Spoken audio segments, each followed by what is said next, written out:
Why are some dealers furious at the promoters of the Culture Collision Sports Card Show? An explosive story coming out of Atlanta. Are Prism God and Prism Goddess a part of a $40,000 scam? We will investigate.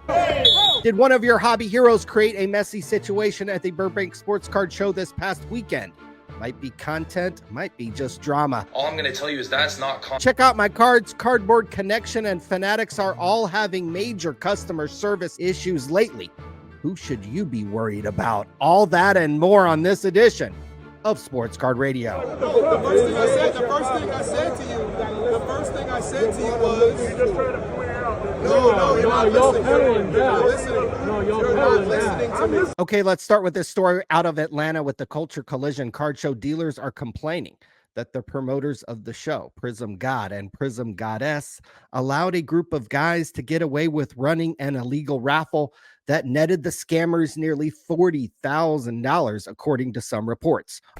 On Friday of the card show, some dealers were running a scam that resembled a carnival game.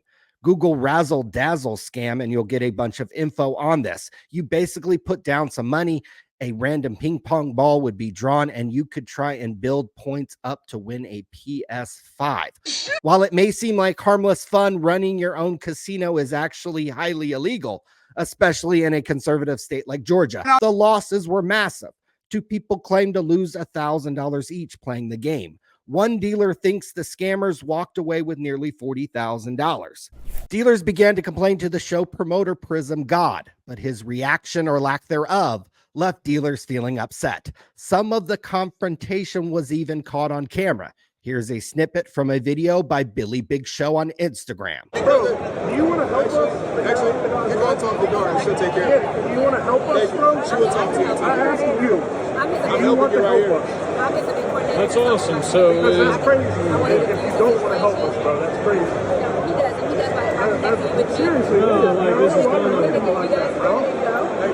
kind of, hey, that's sketchy, bro. I'm telling you, that's sketchy, bro. I need to take an official. We did reach out to Prism God for comment, and he did not reply. Yeah. Some believe that Prism God was reluctant to alert the police about the matter because he was in on the scam himself. We've talked about Prism fraud before. He used a Michael Jordan exquisite card to get a loan through InvestaCard. You guys remember InvestaCard, right? Hey, Edward, welcome to Sports Card Investor. Anyways, the Jordan card turned out to be stolen, and InvestaCard got sued over it and has basically been MIA since the National 6 months ago.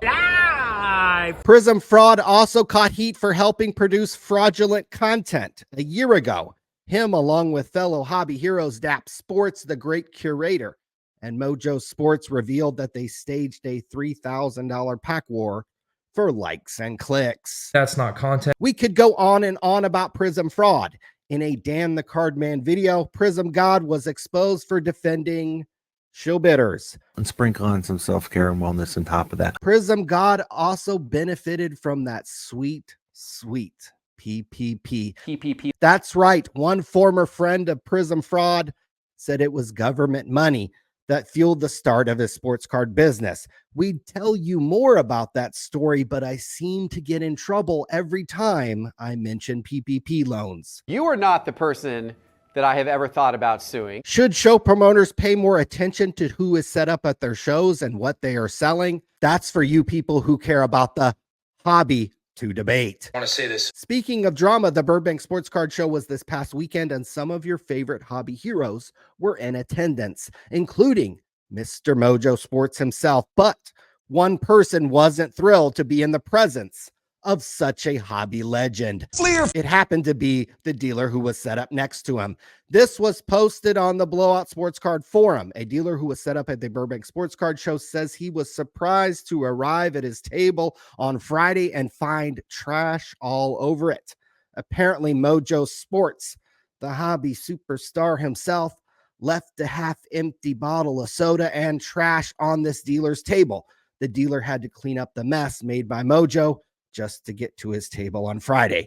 If true, Mojo Sports should certainly be ashamed of himself. My parents raised me well. Okay, 3 companies that may also need to be ashamed of themselves are Check Out My Cards, Cardboard Connection, and Fanatics. Since we are getting blown up and called out on Twitter about Check Out My Cards, let's start with them. Any supposed hobby influencer that is not covering the storm over at Check Out My Cards is obviously on the take with that sweet sponsorship money, says this tweeter, calling you out, Sports Card Radio, Dan the Card Man, and Junk Wax Heroes. First of all, I wish I was getting sponsorship money from Check Out My Cards. I did check Jeremy Lee's channel, and it appears that Check Out My Cards is the only company that doesn't sponsor his channel. But I shower with Jeff. In regards to Check Out My Cards, their shipping times have slowed down. It can take many months to get your cards if you use standard shipping using Check Out My Cards. They have started sending out a measly $5 to people who do complain. I do want to make everyone, though, aware of something. Newsflash, everybody. This has happened before. During COVID, Check Out My Cards shipping time slowed down, and all you dorks ran over to Star stock. Remember that? How did that work out for you guys? Let me know how long it takes to get cards shipped from Star Stock these days. Star Stock, a platform that has absolutely exploded. One issue with Check Out My Cards is Washington state minimum wage is $16.28 per hour. It's a liberal state. They probably are having a staffing shortage for one reason or another. It's not a fun job to pick, pack, and ship your pictures of men Luka Doncic for $16.28 per hour. Believe me, it's not an easy job to fill, I bet. Amazon, who probably has warehouses in Washington, probably pays more than them to do the same jobs. My hobby hustle. So Check Out My Cards is literally competing with Amazon for employees to do a similar job. Not fun if you're Check Out My Cards. But as a seller on COMC, I am on pace to have one of my best months ever. As a seller, I wouldn't quit the site. But if you need to get your pictures of men quicker, by all means, use a different site until they get their together. Also, understand that we use the website differently than 99.99999% of you, it seems. I haven't requested cards to be shipped off Check Out My Cards in over a year. I buy and sell cards on there. Bought a Jordan PMG card the other day for $600. Grade it, flip it. No need to send this card to myself. If you're a card fondler, a collector, hey, this is going to impact you. Check Out My Cards isn't Amazon. Your stuff won't come the next day. Why isn't Home Depot selling from the aisles? Cardboard Connection. Bunch of people are wondering why they don't put a product checklist any longer. Believe it or not, I taught Cardboard Connection how to put up checklist content over 10 years ago. It's labor intensive. Each checklist can take several hours per page. Once the guy who originally set up the website, Mike Smith, got busted for not 1, not 2, Not 3, not 4. but 5 felonies for threatening to kill somebody, the site was on borrowed time. Apparently, the employee who had been working on Cardboard Connection for over 10 years quit at the start of the year, and don't be surprised if the website is never the same. In my opinion, what should happen is the card companies themselves should put up this information. And yes, I know Topps puts up a PDF version of the checklist. I know Panini uses Excel, or at least they used to. Again, I taught Cardboard Connection how to put up checklists back in 2011. What the card companies need to do is put the checklist up in the visual style people are now used to. If you need help understanding that, please reach out to me. It would drive sales to the product. It would foster, wait for it, collecting. Actual collecting would happen if they put up this type of content. The hours spent per page would be worth it for Topps because it would help move tons of product for them. Ideas are worthless.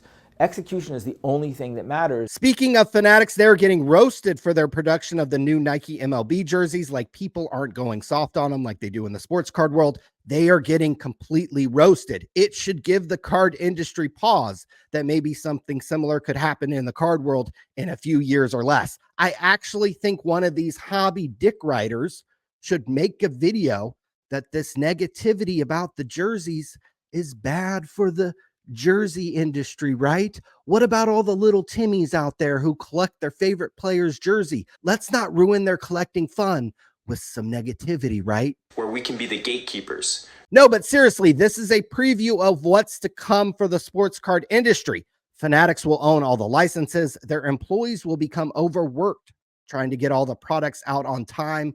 Tons of mistakes will happen. And guess what? You guys will still buy it. When it comes to Ben Simmons, I am buying. Speaking of buying and selling, bought this Tiger Woods for $16 and sold it for $40 on eBay.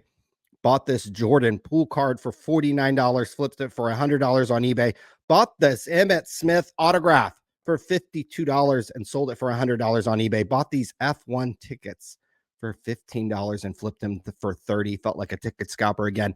Don't flip out on us and join us for our Thursday live stream where we will bring you all the happenings here in the sports card world, and we will see you then. Fleer.